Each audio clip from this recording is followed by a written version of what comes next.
আমরা এখন আছি নেতাজি সুভাষচন্দ্র বোস আন্তর্জাতিক বিমানবন্দরে।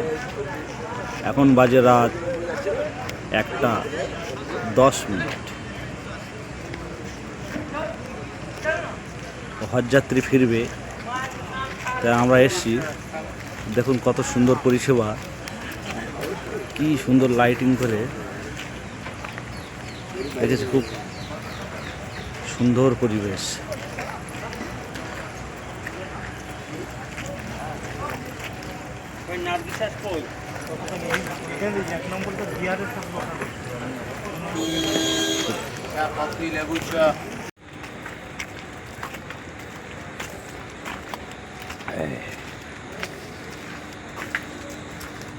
পৌঁছে গেলেই কিন্তু ক্যানভাস শুরু হয়ে যাবে।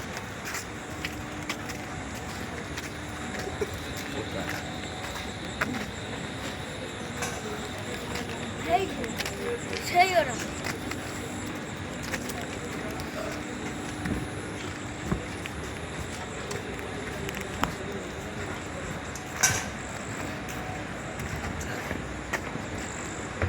আসসালামু আলাইকুম ওয়া রাহমাতুল্লাহি ওয়া বারাকাতুহু। পশ্চিমবঙ্গ রাজ্য হজ কমিটির পক্ষ থেকে সম্মানিত জাজ ইকরাম এবং তার আত্মীয় পরিজনদেরকে জানাই হজ মুবারক ও শান্তি। আর অল্প সময়ের মধ্যেই